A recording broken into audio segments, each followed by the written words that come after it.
The crystal chandeliers cast dancing shadows across the marble floor of the Manhattan penthouse as Emma adjusted the straps of her little black dress for the third time. At 20, she still felt like she was playing dress-up in her best friend Sarah's world of wealth and privilege.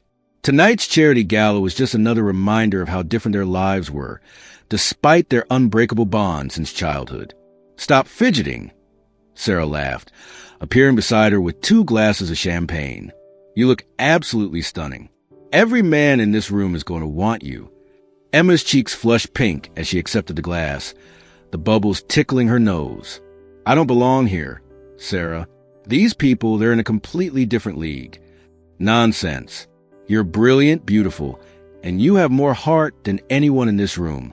Besides," Sarah's eyes sparkled mischievously, "Daddy specifically asked me to bring you tonight. He said the foundation could use someone with your passion for environmental causes." Before Emma could respond, a deep, commanding voice interrupted them. "Sarah, darling, aren't you going to introduce me to your lovely friend?" Emma turned, and her breath caught in her throat. Alexander Blackwood stood before them, his presence filling the space like a magnetic force. At 45, he was devastatingly handsome in a way that made her knees weak. His dark hair was perfectly styled with just a hint of silver at the temples, and his steel-gray eyes seemed to see right through her soul. The expensive tuxedo he wore was tailored perfection, emphasizing his broad shoulders and lean frame. "Daddy, this is Emma," Sarah said, completely oblivious to the electric tension crackling between her father and best friend. "Emma, meet my father, Alexander Blackwood." Alexander extended his hand, and when Emma placed hers in his, she felt a jolt of electricity shoot up her arm. His fingers were warm and strong, and he held her hand just a moment longer than propriety dictated. His thumb brushed across her knuckles in what could have been an accident, but the way his eyes darkened told her it was anything but. "The pleasure is all mine, Emma," he said, his voice a low rumble that made her pulse race. "Sarah has told me so much about you, though she failed to mention how breathtakingly beautiful you are." Emma felt heat spread across her cheeks and down her neck. "Thank you, Mr. Blackwood. Your daughter speaks of you constantly. She adores you. Please call me Alexander." His smile was predatory and charming all at once. "Tell me, what do you think of tonight's cause? Environmental protection is close to your heart, I understand." As they talked, Emma found herself drawn deeper into his orbit. Alexander was brilliant, articulate, and when he looked at her, she felt like the only woman in the room. He asked thoughtful questions about her studies in environmental science, seeming genuinely interested in her opinions. But there was something else in his gaze, something dark and hungry that made her pulse quicken. "I need to go powder my nose," Sarah announced suddenly. "You two keep talking. I love seeing Daddy actually interested in something other than quarterly reports." As Sarah disappeared into the crowd, the atmosphere between Emma and Alexander shifted. The pretense of polite conversation fell away, leaving something raw and electric in its place. "You're not what I expected," Alexander said, stepping closer, close enough that she could smell his cologne. Expensive, masculine, intoxicating. "What did you expect?" Emma whispered, her voice barely audible over the classical music floating through the room. "Someone ordinary, someone safe." His eyes traveled down her body with an intensity that made her skin burn. "You are neither of those things, Emma." She should have stepped back, should have made an excuse and found Sarah. Instead, she found herself drawn even closer to this dangerous, powerful man who looked at her like she was something he wanted to devour. "Mr. Blackwood." "Alexander," he corrected, his voice rough with something she didn't quite understand but felt in every fiber of her being. "Alexander," she breathed, and watched his jaw clench at the sound of his name on her lips. "I should dance with me," he commanded softly, already taking her champagne glass and setting it aside. It wasn't really a request, and they both knew it. Before she could protest, his hand was on the small of her back, guiding her toward the dance floor.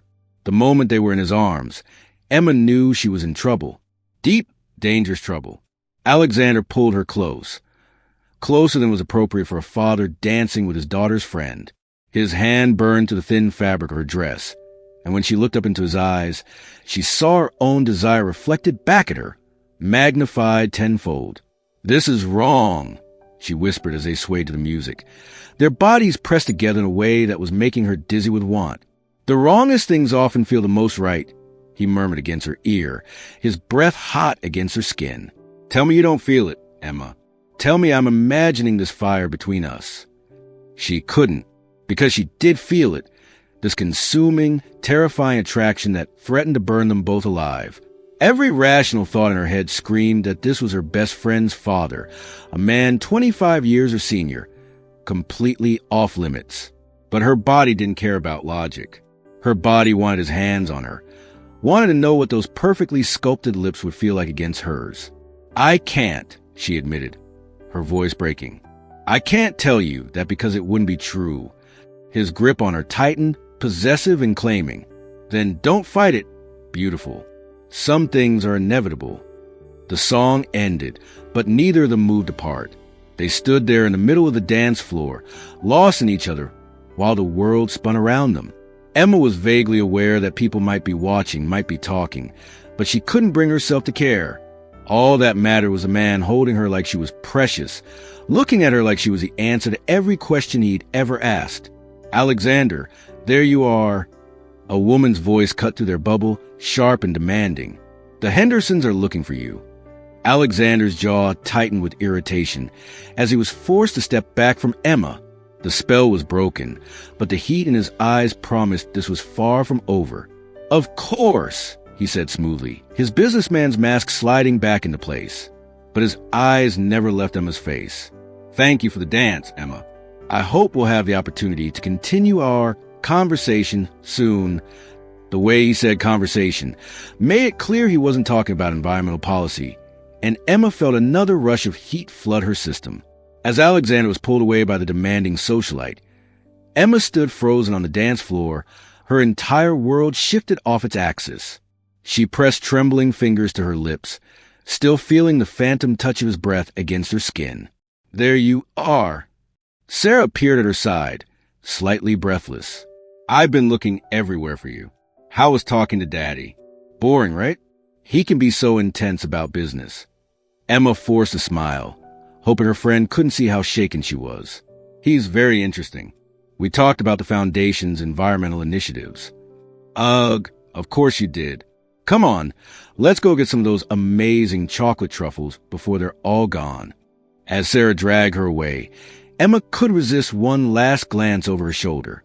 Alexander was across the room now, surrounded by a group of important-looking people, but his eyes found hers through the crowd. The look he gave her was full of dark promise and forbidden desire. In that moment, Emma knew her life had changed forever. She had tasted something dangerous and addictive, and there would be no going back. Alexander Blackwood had awakened something in her that she didn't even know existed, and despite every logical reason to stay away, she knew she would be powerless to resist whatever came next. The night was far from over, but already Emma could feel herself falling into an abyss from which there might be no return. And the most terrifying part? She wasn't sure she wanted to be saved. 3 days had passed since the charity gala, and Emma couldn't stop thinking about Alexander Blackwood. Every time she closed her eyes, she could feel his hands on her waist, hear his deep voice whispering dangerous promises in her ear. She tried to focus on her environmental science coursework, but her mind kept drifting to those steel gray eyes and the way they had burned into her soul. She was sitting in her tiny studio apartment, staring blankly at her laptop screen, when her phone buzzed with a text from an unknown number. "I can't stop thinking about you. Have dinner with me tonight." Emma's heart hammered against her ribs. She knew she should delete the message, pretend it never happened, protect her friendship with Sarah. But her fingers were already typing a response before her rational mind could stop them. "I shouldn't." His reply came immediately. "But you want?" "The Ritz-Carlton, penthouse suite, 8 p.m. I'll send a car." Emma stared at the message, her pulse racing. This was insane. This was wrong on every level imaginable. But God help her, she wanted to see him again more than she wanted her next breath. At exactly 7:45 p.m., a sleek black Bentley pulled up outside her building.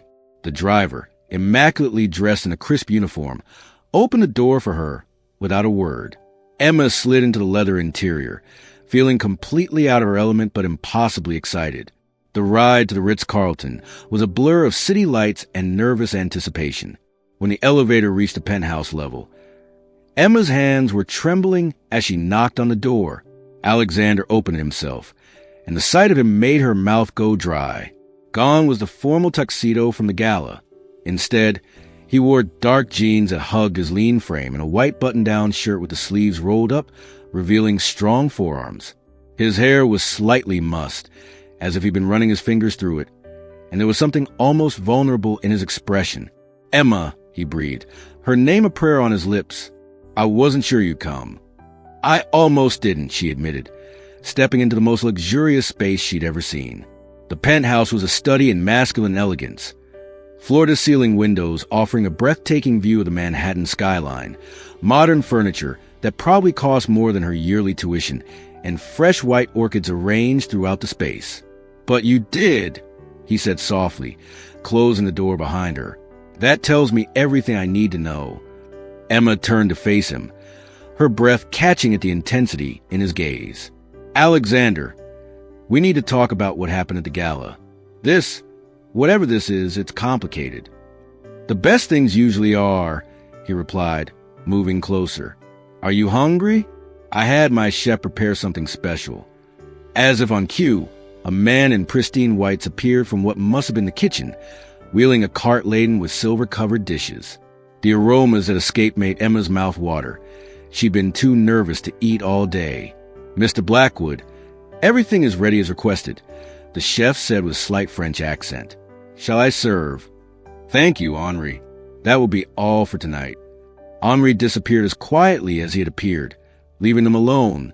Alexander led Emma to a dining table set for two, complete with candles and what she suspected were real crystal glasses.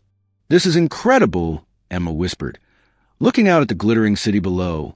"I feel like I'm in a dream." "You deserve to be treated like a queen," Alexander said, pulling out her chair. His fingers brushed her bare shoulders as he helped her sit, and she shivered at the contact. "Tell me about yourself, Emma. Your real dreams, not just your major." As they ate, Emma found herself opening up in ways she never had before. Alexander was an incredible listener, asking thoughtful questions that made her feel like her opinions mattered. He wanted to know about her childhood, her relationship with her parents, her fears and hopes for the future. "I've never told anyone this," Emma said, twirling her wine glass nervously. "But sometimes I feel like I'm living someone else's life, like I'm playing a role that doesn't quite fit." Alexander leaned forward, his eyes intense.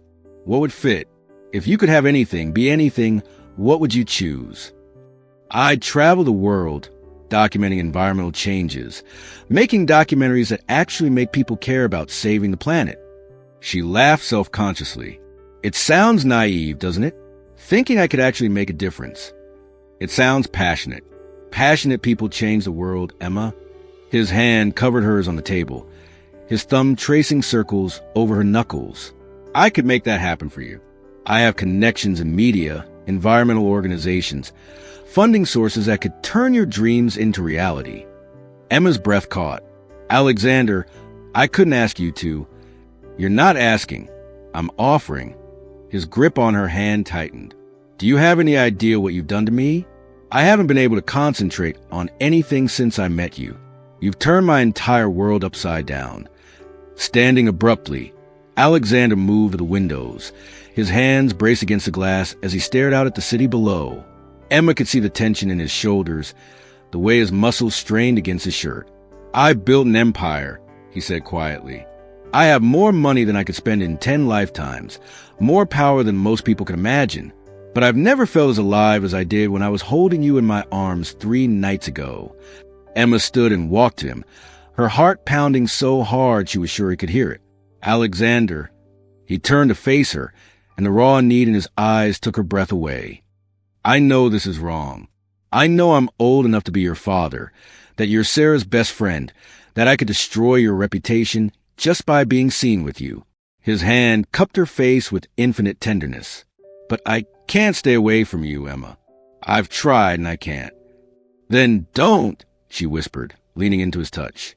I've been going crazy these past 3 days, thinking about you, wanting you, hating myself for wanting you. Alexander's control snapped. His mouth crashed down on hers, and Emma melted into him with a soft moan. The kiss was hungry, desperate. 25 years of experience meeting 20 years of longing. His hands tangled in her hair as he walked her backward until she was pressed against the cool window. The entire city spread out below them. You're so beautiful, he murmured against her lips, his voice rough with desire. So young, so pure. I'm going to corrupt you, Emma. I'm going to ruin you for any other man. Instead of frightening her, his words sent liquid heat flooding through her veins. Maybe I want to be ruined, she gasped as his mouth moved her throat, finding that sensitive spot that made her knees weak. Alexander pulled back to look at her, his eyes dark with possessive hunger. Do you have any idea what you're saying? What you're asking for? I'm asking for you, Emma said simply. All of you. I don't care about the consequences. Something shifted in Alexander's expression, something primitive and claiming that made her pulse race even faster. He swept her up in his arms as if she weighed nothing, carrying her toward what she assumed was a bedroom. Once we cross this line, there's no going back, he warned, his voice a low growl that vibrated through her entire body. I won't be able to let you go, Emma. I won't want to share you with anyone. I don't want you to let me go, she breathed, her arms wrapped around his neck. I want to be yours, Alexander. Completely. He set her down gently beside the king-size bed, his hands framing her face as he searched her eyes. Are you sure?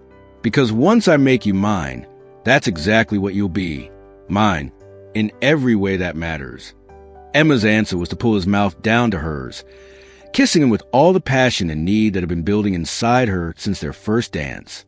She felt him smile against her lips before he deepened the kiss, his hands beginning to explore her body with a reverence that made her feel like a goddess. My beautiful Emma, he whispered against her skin. My forbidden angel, I'm going to worship every inch of you. As his hands and mouth began to map her body with exquisite care, Emma realized she was about to discover a world of pleasure she'd never imagined. Alexander Blackwood was about to show her exactly what it meant to be desired by a man who took what he wanted and never let go. The city lights twinkled below them like fallen stars, but Emma no longer cared about the world outside.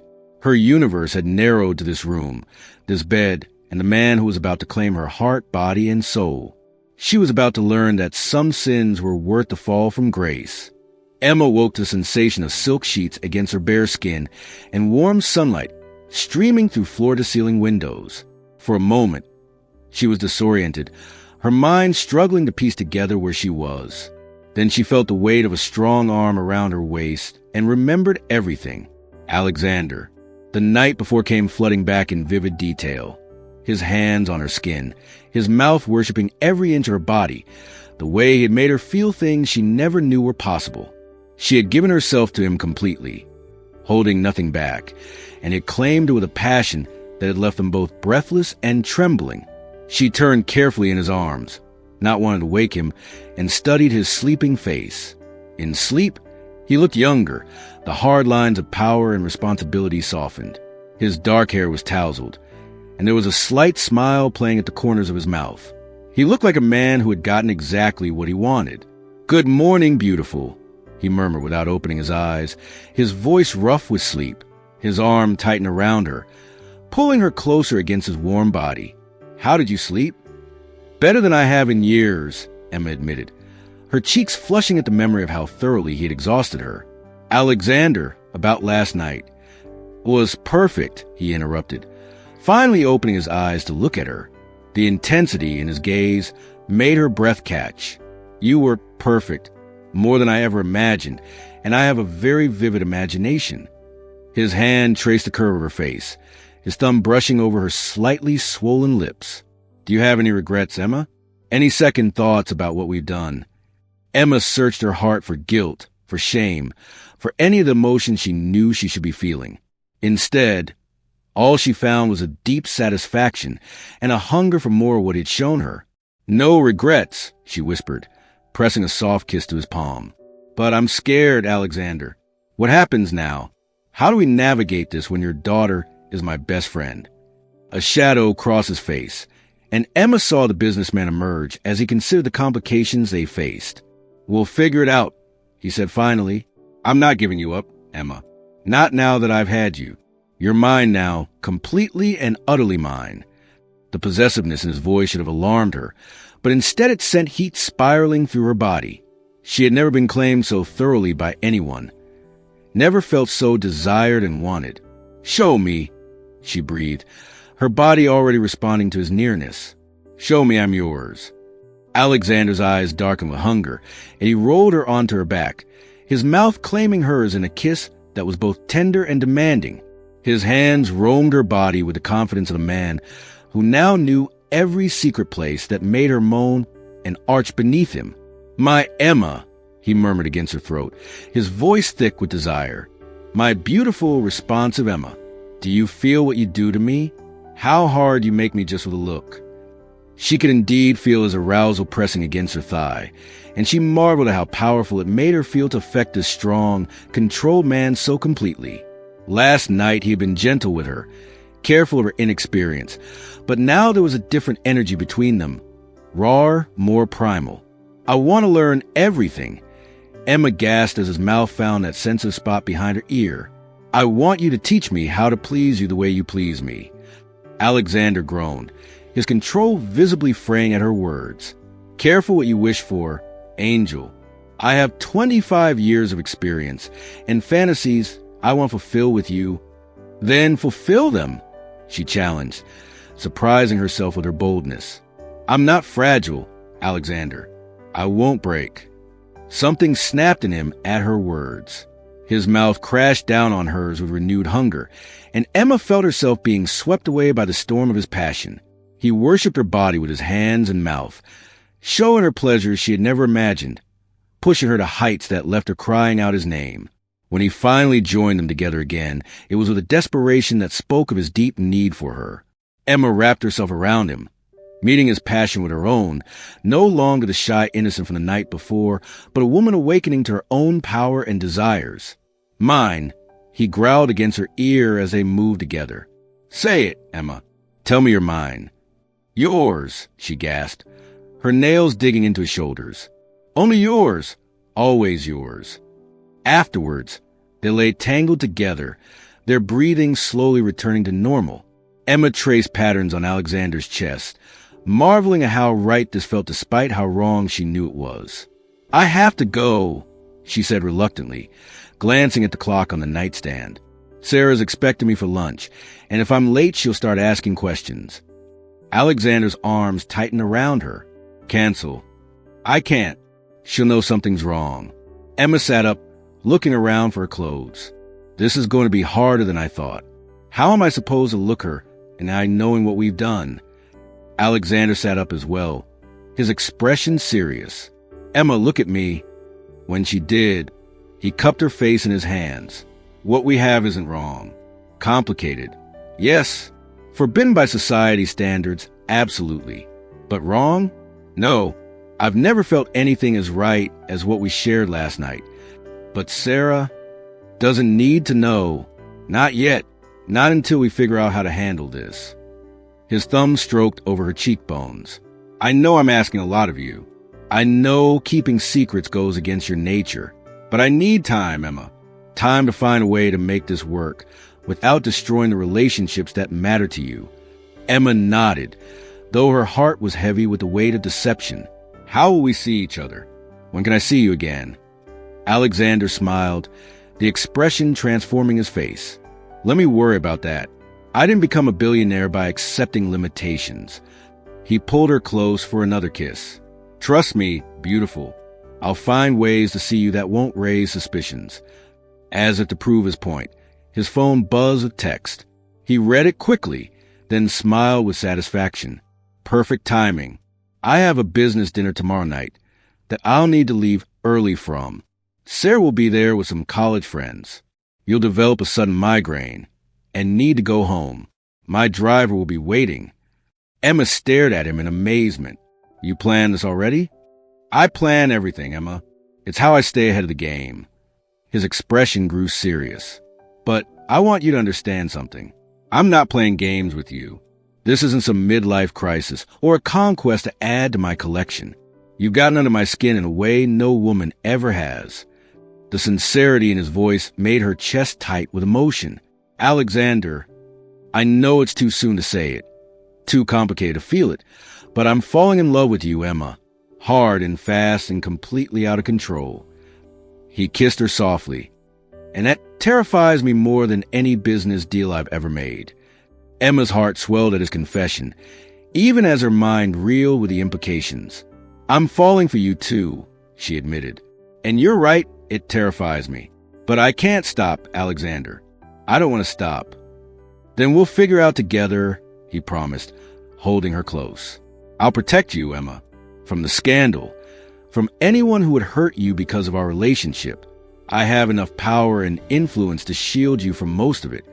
As Emma finally forced herself to get dressed and leave, she carried his promise with her. She was no longer the innocent girl who had walked into that penthouse the night before. Alexander Blackwood had awakened something primal and powerful within her, transformed her from a girl into a woman who knew what she wanted. And what she wanted was him. Consequences be damned. Standing in the elevator as it descended from the penthouse, Emma caught a reflection in the polished doors. Her lips were swollen from his kisses, her skin glowing with satisfaction, her eyes bright with secrets. She looked like a woman who had been thoroughly loved, and she realized there was no going back. She was Alexander Blackwood's now, completely and irrevocably. The line had been crossed, the die cast.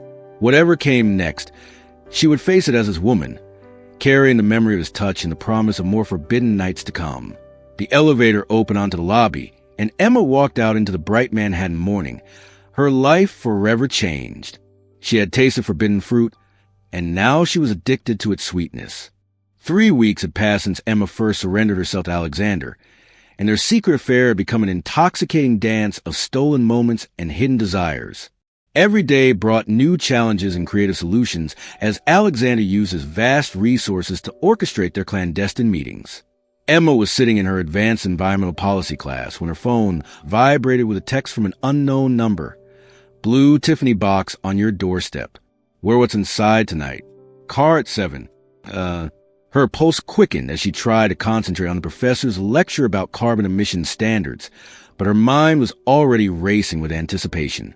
Alexander had a gift for surprises that left her breathless and wanting more.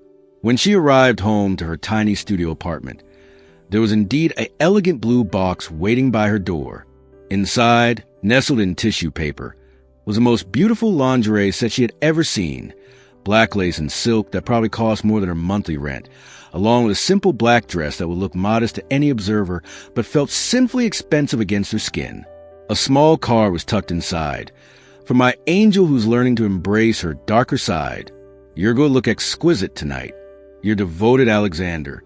Emma held the delicate fabric against her cheek, inhaling the faint scent of his cologne that seemed to cling to everything he touched. The man thought of every detail, every way to make her feel desired and cherished, even when they had a love in shadows. At exactly 7 o'clock, the familiar black Bentley pulled up, but tonight, instead of his usual driver, Alexander himself was behind the wheel, wearing dark sunglasses and a baseball cap pulled low over his features. "Get in quickly," he said as she slipped into the passenger seat. "I told Sarah I had a late business meeting in Connecticut. We have until midnight." Emma's heart raced at the danger of it all. "Alexander, what if someone sees us?" "They won't," he assured her, pulling away from the curb with practiced ease. "I've been planning this for days." Besides, his hand found her thigh, his touch burning to the fabric of her dress. The risk is part of the thrill, isn't it? She had to admit he was right. The constant danger discovery had added an electric edge to their relationship that she found both terrifying and addictive. Every stolen kiss felt more precious because it was forbidden, every touch more intense because it had to be hidden. Alexander drove them to a small, exclusive hotel in the village, the kind of place that catered to wealthy clients who valued their privacy above all else. He had already checked in under an assumed name, and they slipped up to the suite through a private entrance. The moment the door closed behind them, Alexander pressed her against it, his mouth claiming hers with desperate hunger. "I've thought about nothing but you for the past 3 days," he growled against her lips. "Do you have any idea how hard it was to sit through dinner with Sarah last night, knowing she was talking about you, when all I wanted was to have you naked beneath me?" Emma moaned at his words, her body already responding to his touch. "I couldn't concentrate on anything today. Every time my phone buzzed, I hoped it was you." "It's torture," Alexander agreed, his hands already working at the zip of her dress. "Beautiful, exquisite torture that I wouldn't trade for anything." The dress pulled at her feet, and his eyes darkened as he took in the lingerie he had chosen for her. "Perfect. You're absolutely perfect." Their lovemaking that night was urgent and desperate, fueled by days of separation and the knowledge that their time was limited. Alexander worshipped her body with an intensity that left Emma gasping and clinging to him, her nails leaving marks on his shoulders that he would wear like badges of honor. Afterwards, they lay tangled together on the Egyptian cotton sheets, their skin still glistening with sweat. Alexander traced lazy patterns on Emma's bare back while she pressed soft kisses to his chest. "I have something for you," he murmured, reaching for his jacket. From the inside pocket, he pulled out a small velvet box that made Emma's breath catch. "Alexander, I can't accept." "Open it," he interrupted softly. Inside was a delicate gold chain with a small key pendant, studded with tiny diamonds that caught the lamplight. It was beautiful and understated, the kind of jewelry that wouldn't attract attention but held deep meaning for those who knew its significance. "The key to my heart," Alexander explained as he fastened it around her neck. "I know I can't give you a ring, can't make our relationship public, but I wanted you to have something that represents what you mean to me." Emma's eyes filled with tears as she touched the pendant. "It's beautiful, but Alexander, this is getting harder. The lying, the sneaking around, the constant fear of being caught. Sometimes I wonder if we're being selfish." Alexander's expression grew serious as he cupped her face in his hands. "Emma, look at me. What we have is real, deeper than anything I've ever experienced. Yes, we're living in shadows, but that doesn't make our love any less valid." His thumb brushed away a tear that had escaped. "I know it's hard. If I could shout from every rooftop that you're mine, I would, but we both know what would happen." She did know. Sarah would be devastated, their friendship destroyed. Alexander's reputation could suffer, affecting his business empire. Emma herself would be labeled as a gold digger, a young woman who had seduced her friend's father for money and status. "How long can we keep this up?" Emma whispered. "How long before someone notices? Before we slip up?" "As long as we need to," Alexander replied firmly. "I've had my security team do a complete analysis of our movements, our communications. We're being careful, Emma, and I'm working on a long-term solution." "What kind of solution?" Alexander's jaw tightened, and she saw a flash of the ruthless businessman who had built an empire from nothing. "I'm gradually preparing Sarah for the idea that I might start dating again, planting seeds about how I've been lonely, how I might be ready to open my heart to someone new. When the time is right, when she's mentally prepared, we'll find a way to introduce our relationship that won't destroy her." Emma was amazed by his strategic thinking, the way he planned every move like a chess master. "And if she doesn't accept it, if she can never forgive me, then we'll cross that bridge when we come to it," Alexander said, pulling her close. "But Emma, I need you to understand something. I'm not giving you up. Not for Sarah, not for society, not for anyone. You're the best thing that's ever happened to me, and I'll fight for us with everything I have." His conviction was both comforting and terrifying. Emma had never had anyone fight for her like this, never been someone's priority above all else. It was intoxicating and overwhelming. "I love you," she whispered against his chest. "I love you so much it scares me." "Good," Alexander murmured, his arms tightening around her. "Love should be a little frightening. It should consume you, change you, make you willing to risk everything for the person who owns your heart." They made love again, slower this time, savoring every touch and kiss. Emma memorized the feel of his hands on her skin, the way he whispered her name like a prayer, the way he looked at her like she was his entire world. As midnight approached and they were forced to dress and return to their separate lives, Emma felt a familiar ache of separation beginning in her chest. These stolen hours were never enough. They only made her hunger for more. "When will I see you again?" she asked as they prepared to leave. "Saturday," Alexander replied, straightening his tie. Sarah mentioned she's going to a concert with friends. "I'll have a sudden business emergency that requires me to work late at the office. Can you develop a headache around 8? Emma smiled despite the sadness of leaving him. "I'm becoming quite the actress."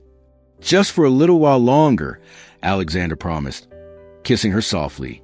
"I'm working on something that will change everything, Emma. Trust me." As they slipped out of the hotel separately and Alexander drove her home in silence, Emma wondered what he was planning. She had learned that when Alexander Blackwood set his mind to something, he usually found a way to make it happen. But some obstacles seemed insurmountable, and the weight of their secret was growing heavier with each passing day. Living in shadows was taking its toll, and Emma wasn't sure how much longer they could maintain this delicate balance before something gave way. Still, as she touched the key pendant around her neck and felt the lingering warmth of his kisses, she knew she would endure anything to keep him. Alexander had awakened a passion in her that burned brighter than her fears, a love that was worth any sacrifice. The shadows were becoming their world, and dangerous as it was, Emma had never felt more alive. Emma was trying on dresses in Sarah's massive walk-in closet when she noticed her best friend watching her with an odd expression. They were getting ready for another charity event, one where Emma knew Alexander would be present, though they would have to pretend to barely know each other.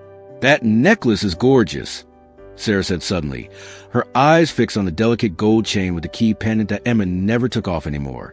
"When did you get it? I don't remember seeing it before." Emma's hand instinctively went to her throat, her heart hammering. "Oh, this? I've had it for a while. Just haven't worn it much." Sarah's eyes narrowed slightly, and Emma realized her mistake immediately. Sarah had known her for over a decade. She would have noticed a piece of jewelry this beautiful. "Funny, I could have sworn you never wore gold before. You always said it didn't suit your skin tone." Sarah's voice was casual, but there was an edge to it that made Emma's stomach clench. "I changed my mind," Emma said weakly, turning back to the mirror to avoid Sarah's probing gaze. "People change their preferences, right?" "Right," Sarah agreed, but her tone suggested she wasn't convinced. "You know what else is funny? You've been getting a lot of mysterious phone calls lately, and you keep getting these sudden headaches that force you to leave early from events." Emma forced a laugh, though it sounded hollow even in her own ears. "I've been stressed about my thesis, and the headaches are probably from spending too much time staring at my laptop screen." Sarah was quiet for a moment, then said, "Emma, you know you can tell me anything, right? We've been best friends since we were kids. There's nothing you could do that would change that." The irony of Sarah's words was like a knife to Emma's heart. If only she knew what her best friend was actually hiding, that Emma was deeply, desperately in love with her father, that they've been carrying on a passionate affair for over a month now. "Of course I know that," Emma managed, selecting a navy blue dress to avoid looking at Sarah directly. "You're the most important person in my life." The lie tasted bitter in her mouth. Sarah had been the most important person in her life, until Alexander. Now her world revolved around stolen moments with a man she could never openly claim as hers. At the charity event that evening, Emma felt Sarah watching her constantly. Every time she laughed at someone's joke, every time she excused herself to use a restroom, every time she glanced in Alexander's direction, she could feel her best friend's eyes on her.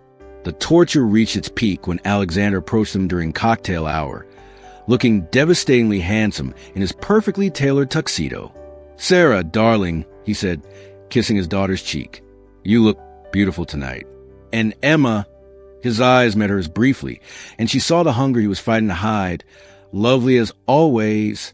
"Thank you, Mr. Blackwood," Emma replied formally, proud that her voice remained steady despite the way her pulse raced at his nearness. "Please, we've talked about this. Call me Alexander," he said with a smile that looked casual to anyone watching but made Emma's knees weak. "How are your environmental studies going? I remember you mentioning your thesis the last time we spoke." They had never discussed their thesis in public, but Alexander was a master at creating believable cover stories for their conversations. Emma played along, discussing her research while acutely aware of Sarah watching their interaction with sharp attention. You seem very interested in Emma's work, Daddy, Sarah observed when Alexander excused himself to mingle with other donors. That's not like you. Usually you just smile politely when my friends talk about school. Alexander's jaw tightened almost imperceptibly, but his voice remained casual. Environmental issues affect my business interests. It's always useful to understand the younger generation's perspective on these matters. After he walked away, Sarah turned to Emma with a puzzled expression. Okay, that was weird. Daddy never remembers details about my friend's studies. Hell, I'm not sure he even remembers some of their names. But he knew about your thesis? Emma's mouth went dry. Maybe I mentioned it in passing at some point. He's very polite, your father. He probably was just making conversation. Polite, yes, but also strategic. Daddy doesn't waste time on conversations unless there's something in it for him. Sarah's eyes were sharp as she studied Emma's face, and he was looking at you strangely. Like, I don't know, like he was seeing you differently. You're imagining things, Emma said quickly, but she could feel heat rising in her cheeks. The evening continued with Emma, feeling like she was walking through a minefield. Every interaction with Alexander was fraught with danger. Every casual comment from Sarah felt like a trap. When Alexander asked her to dance, as he had at that first charity gala over a month ago, Emma wanted to refuse, but doing so would look even more suspicious. Just one dance, Alexander murmured as he led her onto the floor. I've been going crazy watching you all night and not being able to touch you. Sarah's suspicious, Emma whispered as they swayed to the music. She's asking questions about my necklace, about phone calls, about everything. Alexander's grip on her waist tightened. What kind of questions? She noticed I never wore gold jewelry before. She's wondering where the necklace came from. Emma tried to keep her expression neutral as they danced, aware that Sarah was watching from across the room, and she commented on how you remembered details about my thesis. She says you never pay attention to her friend's studies. Shit, Alexander muttered under his breath. I got careless. Being near you makes me lose focus. What do we do? Emma asked, genuine fear creeping into her voice. I can't lose her friendship, Alexander. She's like a sister to me. You won't lose her, Alexander said firmly, but Emma could see the worry in his eyes. We just need to be more careful, more distant in public.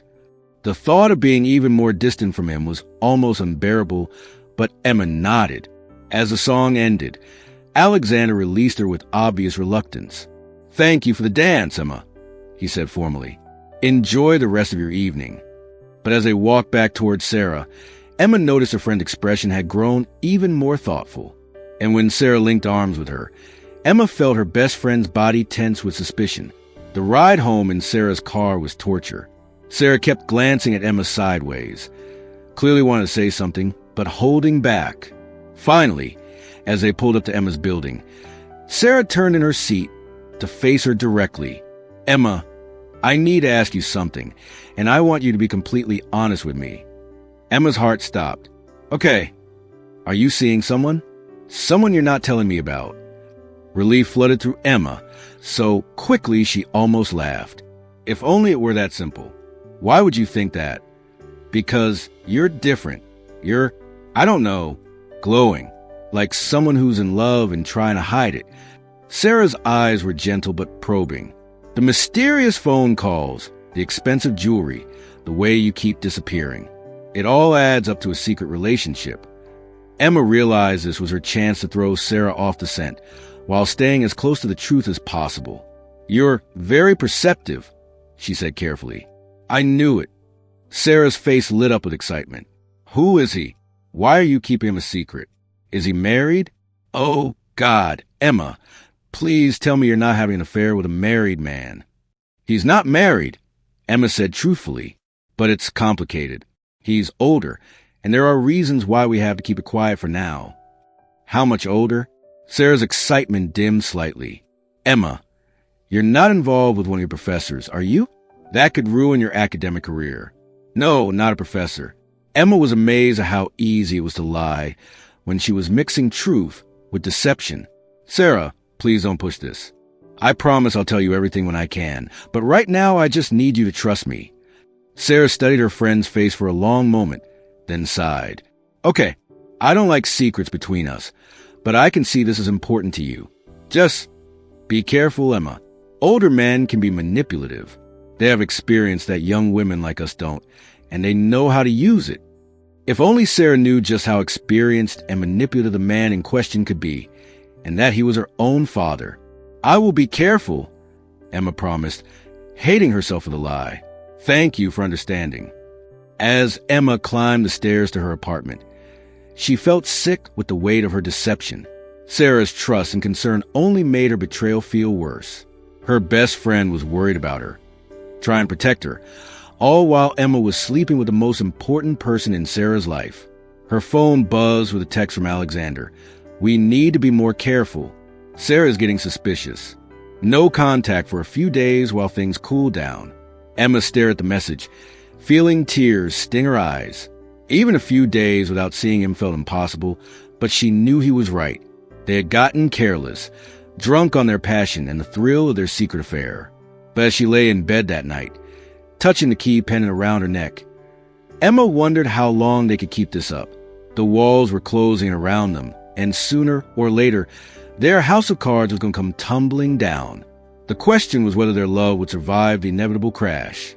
5 days. 5 excruciating days without seeing Alexander, without his touch, without hearing his voice except for brief, carefully worded text messages. Emma felt like she was slowly losing her mind. She sat in the university library, staring blankly at her environmental policy textbook, but the words seemed to swim on the page. Every few minutes, she found herself checking her phone, hoping for some word from him, some sign that he was suffering as much as she was. When her phone finally buzzed with a message, her heart leaped, only to crash when she saw it was from Sarah. "Coffee in 20. I have news about the mystery man situation."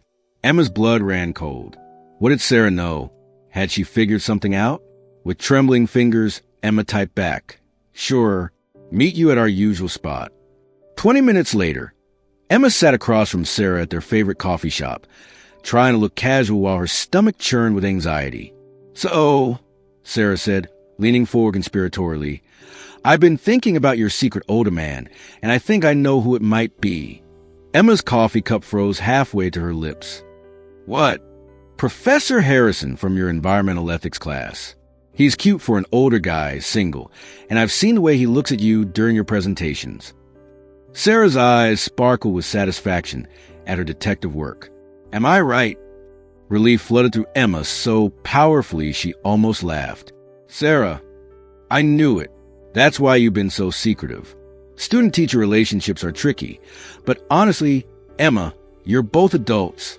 And he's only like, 35? That's not too scandalous." Emma realized this was the perfect cover story. "You can't tell anyone," she said, trying to look appropriately embarrassed. "If the department found out." "My lips are sealed," Sarah promised, reaching across to squeeze Emma's hand. "But I'm so happy for you. You deserve someone who appreciates how brilliant you are. When do I get to meet him properly?" "It's still very new," Emma said carefully. "We're taking things slow. Well, whenever you're ready to go public, I'm here for you." Sarah's genuine warmth made guilt twist in Emma's stomach. "Now I understand why you've been so distracted lately. Love will do that to you." If only Sarah knew that Emma wasn't just in love. She was completely, obsessively consumed by a man who happened to be her best friend's father. That evening, Emma's phone rang with a call from an unknown number. Her pulse raced as she answered. "Emma." Alexander's voice was rough with need, and she could hear the strain of their separation in that single word. "Alexander," she breathed, sinking onto her bed. "I've missed you so much." "Christ, Emma, I can barely function. I keep finding excuses to drive past your building, just hoping to catch a glimpse of you." His voice was raw with hunger. "This separation is killing me." "Sarah thinks she knows who I'm seeing," Emma said. "She's convinced it's one of my professors.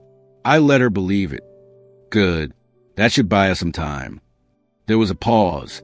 Then Alexander's voice dropped to a dangerous whisper. I need to see you. Tonight. I don't care about the risks anymore. Emma's body responded instantly to the command in his voice. Where? I'm sending you an address. It's a private apartment I keep for discreet meetings. No one will see us there. An hour later, Emma stood outside an elegant brownstone in the Upper East Side. Alexander answered the door himself, and the sight of him made her knees weak. He looked haggard, like he hadn't been sleeping, his usually perfect hair disheveled and his tie askew. Emma, he growled, pulling her inside and pressing her against a closed door. His mouth crashed down on hers with desperate hunger, and she could taste his need, his obsession, his absolute claim on her. I couldn't stay away, he murmured against her lips. These 5 days felt like 5 years. I was going insane without you. I know, Emma gasped, her hands frantically working at his shirt buttons. I couldn't concentrate on anything. All I could think about was you. Alexander lifted her against the door, and Emma wrapped her legs around his waist, not caring that they were still in the entryway. The need between them was too powerful to wait for propriety. You're mine, Alexander growled against her throat. No one else will ever touch you the way I do. No one else will ever love you the way I love you. The possessiveness in his voice should have alarmed her, but instead it sent liquid heat coursing through her veins. Only yours, she promised. Always only yours. Later, as they lay tangled in the silk sheets of the apartment's king-size bed, Alexander traced possessive patterns on Emma's bare skin. I've been thinking, he said, his voice still rough with passion. About us. About the future. Emma lifted her head from his chest to look at him. What about it? I want more than stolen moments and secret meetings. His eyes were intense, almost feverish. I want to wake up with you every morning. I want to take you to dinner, without hiding. I want everyone to know that you belong to me. Alexander. Emma's heart raced at the intensity in his voice. You know it's not that simple. It could be. His grip on her tightened. I've been making arrangements. There's a position opening at the London branch of my company, head of environmental compliance. It's perfect for someone with your background and passion. Emma sat up, staring at him in shock. London? Alexander, what are you saying? I'm saying we could start over somewhere new. Away from Sarah, away from the complications here. Just you and me. His eyes burned with fervor. I could set you up in a beautiful flat, give you everything you've ever wanted. You'd never have to worry about money again. The offer was tempting, dangerously so, but something in his tone, the way he spoke about setting her up, made Emma's stomach twist with unease. You want to keep me as your mistress, she said quietly. Alexander's expression darkened. I want to keep you as mine, however I can have you, but not as your wife, not publicly. Emma, be realistic. The age difference, the scandal it would cause. You mean the damage it would do to your reputation, Emma interrupted, pulling away from him. You want all the benefits of having me without any of the social costs. Alexander sat up, reaching for her. That's not fair. You know how complicated this is. Complicated for you, maybe, but you're asking me to give up everything. My life here, my friendship with Sarah, my independence, to be your secret in another country. I'd take care of you, Alexander said, his voice taking on an edge of desperation. You'd want for nothing. I'd buy you houses, cars, jewelry, anything your heart desires. Anything except your name, Emma said softly. Anything except the right to call you mine in public. Alexander's face hardened. Is that what this is about? Status? Money? I thought what we had was deeper than that. Emma felt tears sting her eyes. It is deeper than that. But I won't be your kept woman, Alexander. I won't hide in some apartment in London while you continue your life here like I don't exist. Then what do you suggest? Alexander's voice was cold now, the businessman reasserting himself. Because I'm not giving you up, Emma. I can't. I won't. The possessiveness in his voice was no longer exciting. It was frightening. Emma saw something in his eyes that she had never seen before. Something dark and obsessive that made her suddenly aware of how alone they were, how completely under his power she was in this moment. I need time to think, she said carefully, reaching for her clothes. Time for what? To find reasons to leave me? Alexander stood as well, and his naked form was suddenly intimidating rather than arousing. Emma, you belong to me, body and soul. You gave yourself to me completely, and I won't let you take that back. You can't own a person, Alexander, Emma said, her voice shaking as she dressed quickly. Can I? His smile was cold, calculating. Let me remind you of something, Emma. I have resources, influence, power that you can't even imagine. If you try to leave me, I can make your life very difficult. I can affect your academic career, your job prospects, your future in ways you haven't even considered. Emma stared at him in horror. Are you threatening me? Alexander seemed to realize how he sounded, and his expression softened slightly. I'm not threatening you, Angel. I'm just explaining the reality of our situation. We belong together, and I'll do whatever it takes to protect what's mine. Emma backed toward the door, her heart pounding with fear and heartbreak. I need to go. Emma, wait. Alexander reached for her, but she was already at the door. Don't contact me for a while, she said, her voice breaking. I need to think about what you said, about what this really is between us. As Emma fled the apartment, she realized that the man she had fallen in love with was not who she thought he was. Alexander Blackwood was used to owning everything he wanted, controlling every aspect of his world. And somewhere along the way, she had become just another possession he refused to let go. The obsession that had once thrilled her now terrified her. But as she touched the key pendant around her neck, Emma wondered if it was already too late to escape the golden cage he was building around her. Love had turned into obsession, and obsession was a dangerous game that neither of them knew how to stop playing. 2 weeks had passed since Emma's confrontation with Alexander about his London proposal. 2 weeks of radio silence that felt like an eternity. She had thrown herself into her studies, trying to forget the way he had looked at her with such possessive hunger, trying to erase the memory of his threats disguised as promises. But Alexander Blackwood was not a man who accepted rejection gracefully. Emma was walking across campus when she noticed a black Bentley following her at a distance. Her heart raced as she quickened her pace, ducking into the library and hiding among the stacks. Through the window, she could see Alexander sitting in the driver's seat, his jaw clenched with determination. He was watching her, waiting for her to crack. Her phone buzzed constantly with messages from unknown numbers, all saying the same thing. We need to talk. This isn't over. Flowers appeared at her apartment daily. Exotic orchids, her favorite white roses, arrangements that cost more than most people's monthly salary. Each bouquet came a card bearing increasingly desperate messages. You can't run from what we have. I'll wait forever if I have to. You belong to me, Emma. Come home. The word home made her skin crawl. When had his love become so twisted, so consuming that he saw her as property rather than a person? Sarah had started noticing her friend's distress. Emma, you look terrible. Are you sleeping? And what's with all these expensive flower deliveries? Professor Harrison must really be smitten. Emma forced a weak smile. It's complicated. All the good ones are, Sarah said with a knowing look. But honey, if he's making you distressed, maybe you should reconsider. Love shouldn't make you look like you're ready to collapse. If only Sarah knew that the man causing Emma's distress was her own father, the same man who had raised her, who she trusted and adored above all others. That evening, Emma was studying in her apartment when she heard a knock at the door. Thinking it was another flower delivery, she opened it without checking the peephole and found herself face to face with Alexander. He looked haggard, desperate, his usually perfect appearance disheveled.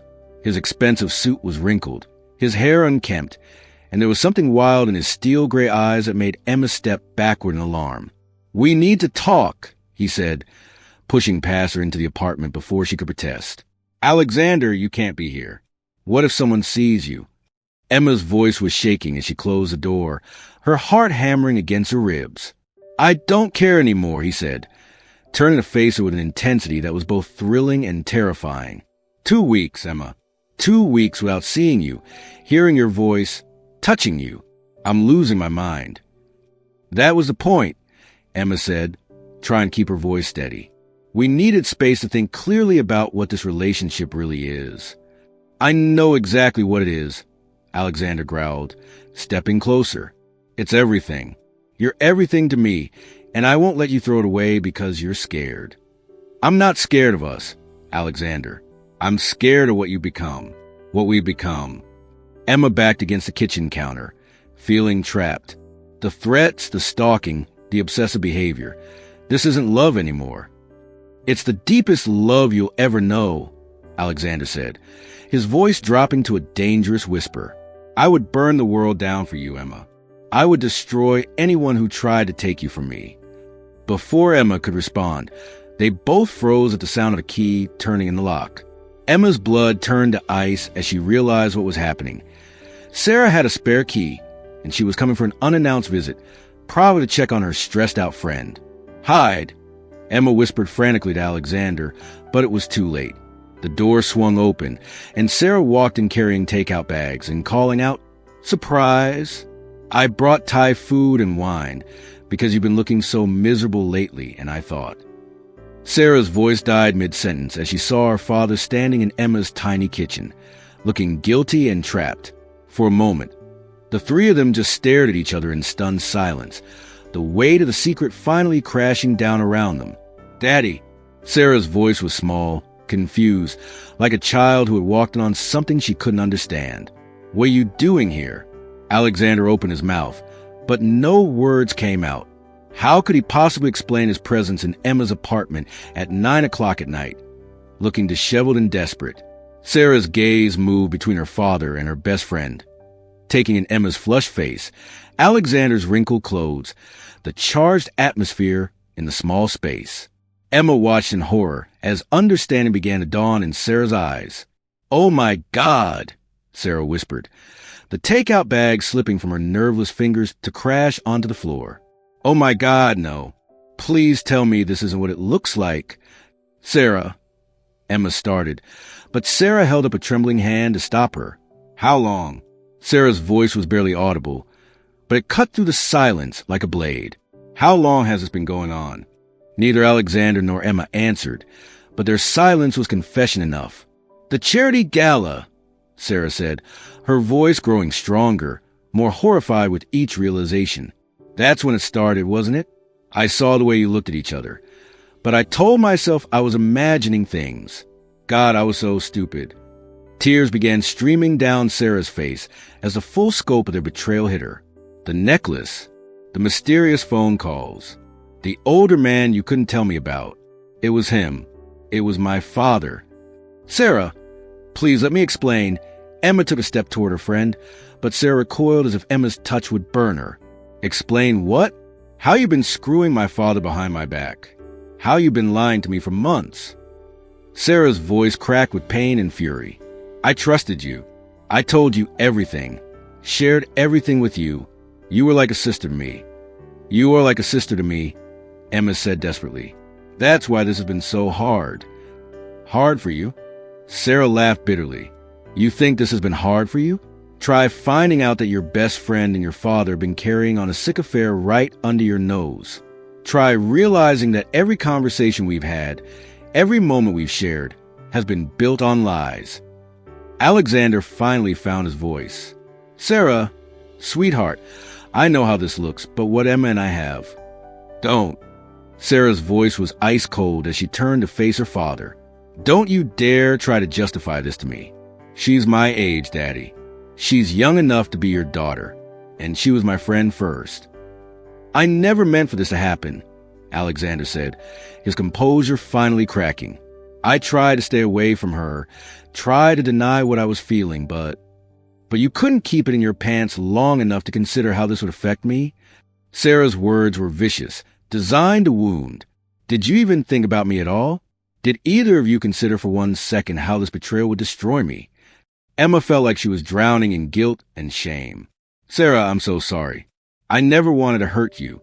I tried to fight it, tried to stay away from him, but what? He offered you money? A lifestyle you could never afford on your own.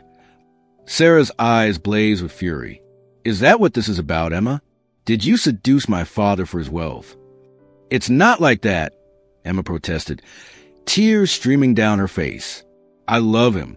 I know it's wrong, I know it's complicated, but I love him. Sarah stared at her for a long moment, then let out a sound that was half laugh, half sob. Love. You call this love?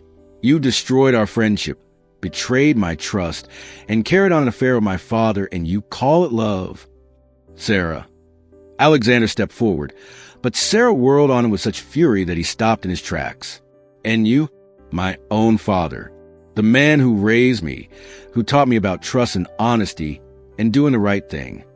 Sarah's voice broke completely. How could you do this to me? How could you choose her over your own daughter? I didn't choose her over you, Alexander said desperately. You're my daughter, Sarah. I love you more than life itself. If that were true, you never would have touched her, Sarah spat. If you loved me the way a father should love his daughter, you would have stayed away from my best friend. You would have protected our relationship instead of destroying it for your own selfish desires. The three of them stood in the wreckage of their relationships, surrounded by the debris of spilled Thai food and broken trust. Emma had never felt more ashamed, more disgusted with herself. Looking at Sarah's tear-streaked face, seeing the devastation and betrayal in her eyes, Emma realized the true cost of their forbidden love. I can't look at either of you right now, Sarah said finally, her voice hollow with exhaustion and grief. I can't be in the same room as the two people who meant the most to me and who have hurt me more than I ever thought possible. She moved toward the door, then paused and turned back to look at them one last time. I hope it was worth it, she said quietly.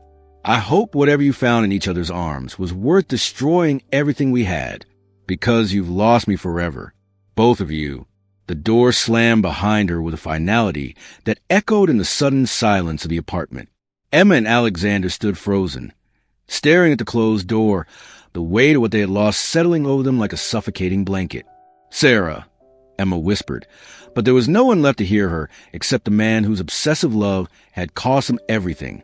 The silence in Emma's apartment after Sarah left was deafening. Emma stood frozen by the kitchen counter, staring at the spilled Thai food scattered across her floor, the physical mess a pale reflection of the emotional devastation that had just occurred. Alexander moved first, reaching for her with desperate hands. Emma, we need to talk about this. We need to figure out how to fix. Don't touch me.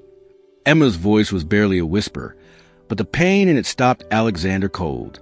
Please, just don't. She looked at him then, really looked at him, and saw not the powerful, magnetic man who had swept her off her feet, but the architect of their destruction. His obsession had driven him to her apartment, despite the risks. His inability to let her go had led to this moment of devastating revelation. This is your fault, Emma said, her voice growing stronger with each word. Your stalking, your refusal to give me space, your need to possess me at any cost. You did this, Alexander. You destroyed everything. Alexander's face went white. Emma, that's not fair. We both knew the risks. The risks of loving each other, yes, but not the risks of your obsession. Emma's hands were shaking as she bent to clean up the spilled food, needing something to do with her trembling fingers. I asked for time. I asked for space. But you couldn't give me that, could you? You had to push, had to corner me, had to claim me like I was some business acquisition. I love you, Alexander said desperately.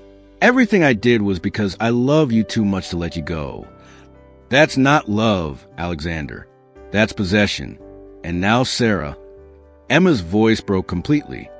She'll never forgive me. I've lost my best friend, the most important person in my life, because I couldn't resist your obsession. She'll come around, Alexander said. But even he didn't sound convinced. She's hurt now, but she loves us both. In time. In time, what?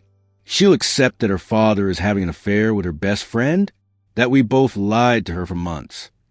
Emma stood up, her eyes blazing with pain and anger. You don't understand what you've done, do you? You've destroyed your relationship with your daughter, the only child you have, the person who worshipped you, and you've lost her forever. Alexander flinched as if she'd struck him. Don't say that. It's the truth. Did you see her face? The way she looked at us? That wasn't just anger, Alexander. That was betrayal so deep it will never heal. Emma moved toward the door, opening it with shaking hands. I need you to leave. I need to think about what comes next. Emma, please. Leave. Her voice was firm despite the tears streaming down her face. Just leave. After Alexander was gone, Emma collapsed onto her couch and sobbed until she had no tears left. The weight of what she had lost hit her in waves. Sarah's friendship, her moral compass, her sense of self-worth. She had become someone she didn't recognize. Someone who could betray her best friend for a man's attention. The next few days passed in a blur of misery. Emma tried calling Sarah dozens of times, but every call went straight to voicemail. She sent text after text, pleading for a chance to explain, to apologize, to somehow make things right. The silence in response was deafening. Meanwhile, Alexander was equally desperate. He called Emma constantly, sent flowers, left voicemails filled with pleas and promises. But Emma couldn't bring herself to answer. Every time she heard his voice, she was reminded of the cost of their love affair. On the fourth day after the discovery, Emma's phone rang with a call from an unknown number. Thinking it might be Sarah calling from someone else's phone, she answered eagerly. Emma? It was Sarah's voice, but cold and distant in a way that made Emma's heart sink. Sarah, thank God. I've been trying to reach you. I know. Sarah's voice was flat, emotionless. I've seen your calls, your texts, your pathetic attempts at apologies. Please, Sarah, let me explain. Let me try to make this right. There is no making this right. Sarah's words were like ice.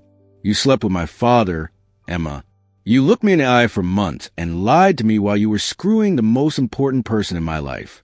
There's no explanation that makes that okay. Emma felt her world crumbling even further. Sarah, our friendship means everything to me. Meant, past tense. Sarah's voice didn't waver. Our friendship is over, Emma. Dead. I never want to see you again. Never want to hear from you again. As far as I'm concerned, you don't exist. Sarah, please. The line went dead. Emma stared at her phone, the finality of that conversation hitting her like a physical blow. Sarah was gone. Her best friend since childhood, her chosen sister, was gone forever. That evening, Alexander appeared at her door again, looking even more haggard than before. This time, Emma almost didn't let him in, but the desperation in his eyes made her step aside. She won't take my calls, he said without preamble. Sarah won't talk to me. She's changed the locks on her apartment, returned to school early. My own daughter has cut me out of her life completely. Emma felt a bitter satisfaction at his pain, even as her own heart broke for him.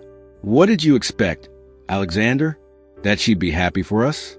That she'd throw us a party? I hoped. Alexander ran his hands through his hair, leaving it even more disheveled.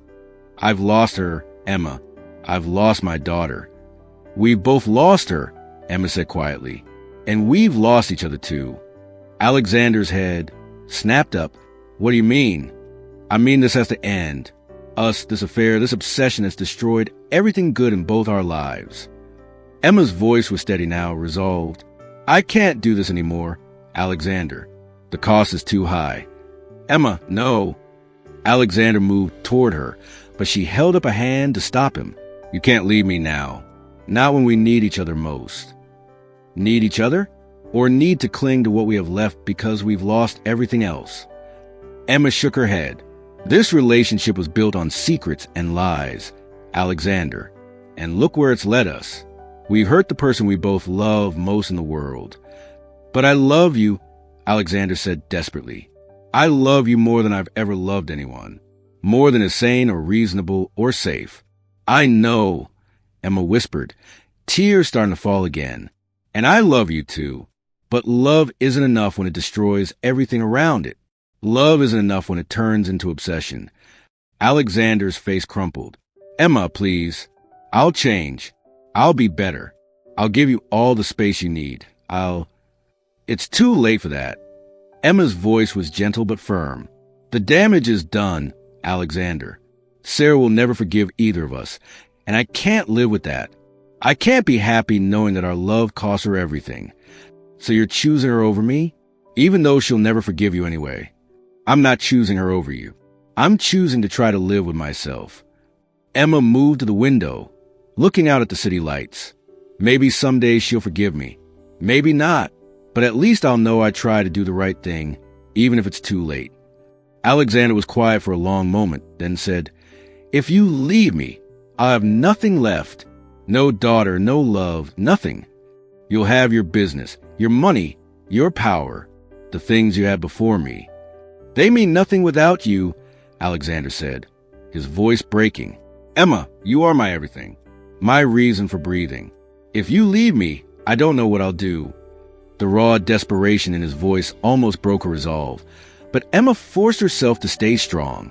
"You'll survive, Alexander. You're stronger than you think, and maybe someday you'll find a way to earn Sarah's forgiveness. What about us? What about our love?" Emma turned to face him one last time, memorizing his features, the way he looked at her like she was his salvation and his destruction all at once.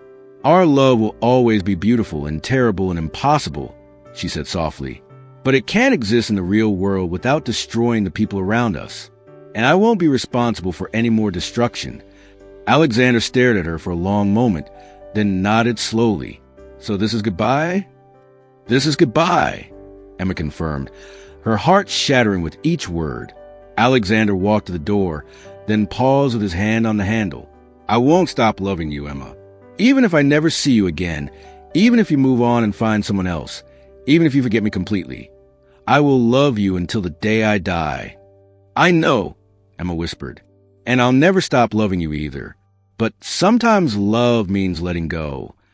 The door closed behind him with a soft click, and Emma was alone with the wreckage of her life and the devastating knowledge that she had just walked away from the greatest love she would ever know.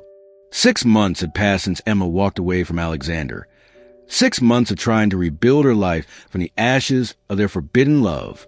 She had graduated summa cum laude, landed a position with a prestigious environmental consulting firm, and moved to a new apartment across town. On paper, her life was progressing beautifully. In reality, she felt like she was merely existing. Emma had kept her promise to herself. She hadn't contacted Alexander once. But that didn't stop her from thinking about him every single day, wondering if he was sleeping, if he was eating, if he had found a way to reconnect with Sarah. The key pendant still hung around her neck, hidden beneath her professional attire, a constant reminder of what she had lost. She was reviewing environmental impact reports in her new office when her assistant buzzed in. "Emma, there's a Sarah Blackwood here to see you. She says it's personal." Emma's pen fell from nerveless fingers. "Sarah," after 6 months of silence. "Sarah was here. Send her in," Emma managed, her voice barely above a whisper. When Sarah walked through the door, Emma's breath caught. Her former best friend looked different, older, more mature, with something in her eyes that spoke of hard-won wisdom and pain that had been processed rather than merely endured. "Hello, Emma," Sarah said quietly, taking the seat across from Emma's desk. "Sarah," Emma's voice cracked on the name. I can't believe you're here." "Neither can I," Sarah admitted. "I've been sitting in my car outside your building for 2 hours, trying to work up the courage to come in." They stared at each other across the desk, 6 months of hurt and longing and regret stretching between them like a chasm. "How did you find me?" Emma asked. "I hired a private investigator," Sarah said with a bitter smile. "Ironic, isn't it? I had to pay someone to tell me where my former best friend was working." Emma flinched.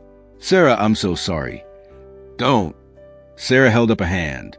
"Let me say what I came here to say first. Then you can apologize all you want." Emma nodded, not trusting herself to speak. Sarah took a deep breath. "For 6 months, I've hated you. Both of you. I replayed that night in your apartment over and over, thinking of all the signs I missed, all the lies you told me.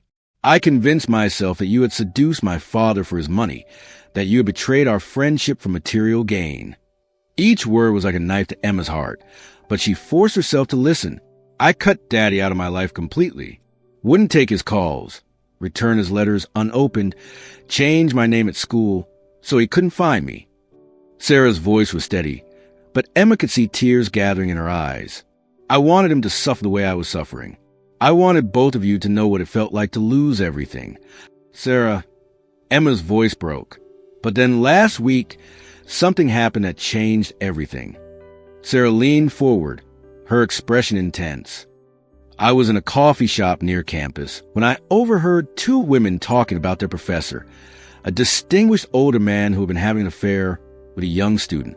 They were laughing about it, making jokes about sugar daddies and gold diggers. And suddenly I realized that's what people would say about you and Daddy. That's how the world would see your relationship. Emma's cheeks burned with shame, but Sarah continued. Yes, she whispered. God help me, yes. I love him so much it feels like I'm drowning in it. Then go to him, Sarah said simply. Go to him and stop this madness. Stop punishing yourselves for loving each other. But Sarah, what about you? How can you be okay with this? Sarah smiled sadly. Because I love you both. And because I've learned that sometimes the people we love need things from each other that have nothing to do with us. Your love for my father doesn't diminish his love for me, just like his love for you doesn't make you less important to me. Emma felt tears streaming down her face. Can you ever forgive me? Can we ever be friends again? We're sitting here talking, aren't we? Sarah stood up and moved around the desk, pulling Emma into a fierce hug. It won't be the same as it was before. We've all changed too much for that. But Emma, you're still the sister of my heart. That doesn't change just because you fell in love with my father. Emma clung to Sarah, sobbing with relief and gratitude. I missed you so much. These 6 months without you have been torture. I missed you too, Sarah admitted. More than I wanted to admit, even to myself. They held each other for a long moment, years of friendship reasserting themselves despite everything that had happened. Finally, Sarah pulled back and looked Emma in the eye. Now, are you going to go get your man, or do I have to drag you to his office myself? Emma laughed through her tears. Are you sure about this, Sarah? Are you really sure? I'm sure that love like what you and my father share is rare and precious and worth fighting for, Sarah said firmly. I'm sure that life is too short to spend it being miserable when happiness is possible. And I'm sure that I want the people I love most in the world to be happy, even if their happiness is complicated. Emma stood up, her heart pounding with hope and terror and desperate longing. What if he doesn't want me anymore? What if I hurt him too badly? Sarah laughed. Emma, my father built a business empire from nothing, but he can't function for 6 months without you. Trust me, he wants you. An hour later, Emma stood outside the imposing glass tower that housed Blackwood Industries, her heart hammering against her ribs. She had changed into black dress Alexander had bought her months ago, the one that had started their first clandestine meeting. Around her neck, visible for the first time in months, was the key pendant he had given her.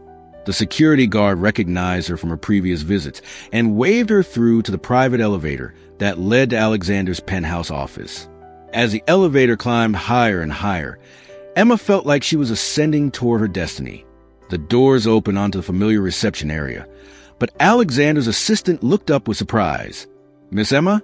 Mr. Blackwood isn't expecting anyone. He's not been taking personal appointments. I know, Emma said softly, but I think he'll want to see me. Before the assistant could protest, Emma walked past her desk and pushed open the doors to Alexander's private office. He was standing at the floor-to-ceiling windows, his back to the door, looking out over the city. He looked exactly as Sarah had described. Thinner, more haggard, wearing exhaustion like a second skin. His perfectly tailored suit hung loose on his frame, and his usually pristine hair was disheveled. I told you I didn't want to be disturbed, he said without turning around, his voice hoarse with fatigue. Even by me? Emma asked softly. Alexander went perfectly still. For a moment, Emma wondered if he had imagined her voice, if the months of separation had finally driven him over the edge. Then, slowly, he turned around. When he saw her, really saw her standing there in his office wearing the dress he had chosen for her, the key pendant gleaming at her throat, Alexander's face went through a series of emotions. Disbelief, hope, desperate longing, and finally, carefully controlled wariness. Emma, he breathed, her name a prayer on his lips. You're here. You're really here. I'm here, she confirmed. taking a step toward him. I'm here because Sarah came to see me today. Because she made me realize that we've been punishing ourselves for something that isn't crime. Sarah? Alexander's voice cracked. You've talked to Sarah? She forgives us, Alexander. She understands that what we have is love, not betrayal. And she wants us to be happy. Emma took another step closer. The question is, do you still want me? After 6 months of silence, after everything I put you through, do you still love me? Instead of answering with words, Alexander closed the distance between them in 3 quick strides and pulled her into his arms, his mouth crashing down on hers with 6 months of desperate longing. Emma melted into him, her hands fisting in his shirt, her body remembering every touch, every caress, every moment of passion they had shared. I never stopped loving you, Alexander gasped against her lips. Not for a single second. I tried to hate you for leaving me, tried to forget you, but I couldn't. You're in my blood, Emma. You're part of my soul. I love you too, Emma whispered, tears streaming down her face. I tried to stay away, tried to convince myself it was for the best, but I was dying without you. Slowly, day by day, I was disappearing. Alexander cupped her face in his hands, his thumbs brushing away her tears. Emma, I need you to know, I'm not the same man I was 6 months ago. Losing you, losing Sarah, it changed me, made me realize that love isn't about possession or control. It's about partnership, about choosing each other every single day. I know, Emma said softly. I can see it in your eyes. You're still the man I fell in love with, but you're softer somehow, more open. Losing everything will do that to a man, Alexander said with a self-deprecating smile. Emma, if you'll have me back, if you'll give us another chance, I promise you, no more secrets, no more hiding, no more living in shadows. I want the world to know you're mine and I'm yours. Emma's heart soared. Are you sure? The scandal, the judgment, the whispers about the age difference. Let them talk, Alexander said fiercely. I don't care about any of it anymore. The only thing I care about is you and the life we can build together if you'll let me. What about Sarah? How do we navigate that relationship? Alexander's expression grew thoughtful, carefully, with respect for her feelings and her boundaries. But Emma, she came to you today, which means she's ready to heal. We can all find a way forward together.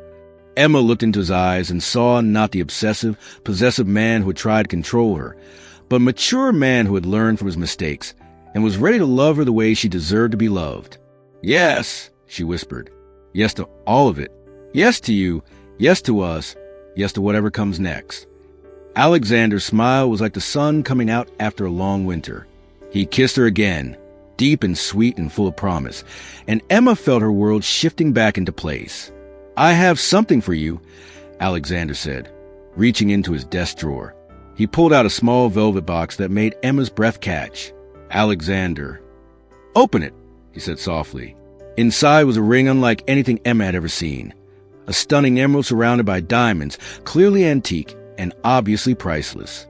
It was my grandmother's, Alexander explained. The only woman my grandfather ever loved. The only marriage in my family that lasted through everything life threw at them. I want you to have it, Emma. I want you to marry me. Emma stared at the ring, overwhelmed by the magnitude of what he was offering. Alexander, are you sure? Marriage means. It means everything, Alexander interrupted. It means you're mine, and I'm yours, publicly and permanently. It means no more hiding, no more shame, no more living like we have something to be ashamed of. Emma looked up at him, this powerful, complicated man who had turned her world upside down and then helped her put it back together again. Ask me, she whispered. Alexander dropped to one knee right there in his office, taking her hand in his. Emma Catherine Mills, will you marry me? Will you be my wife, my partner, my everything for the rest of our lives? Yes, Emma said without hesitation. Yes, I'll marry you. Yes to everything. As Alexander slipped the ring onto her finger, Emma felt the last pieces of their broken world clicking back into place. It wouldn't be easy. There would still be challenges, judgment from society, complicated family dynamics to navigate. But they would face it all together, as partners, as equals, as two people who had learned that true love was worth fighting for. Outside the office windows, the sun was setting over Manhattan, painting the sky in shades of gold and crimson. It looked like a promise, Emma thought. A promise of new beginnings and second chances, and love that was strong enough to overcome any obstacle. She had given herself to her best friend's father at 20, started a forbidden love that had nearly destroyed them all. But from the ashes of that destruction, they had built something even stronger. A mature love based on choice rather than obsession, partnership rather than possession. Love had conquered all, just as it always did when it was real and true and worth the fight.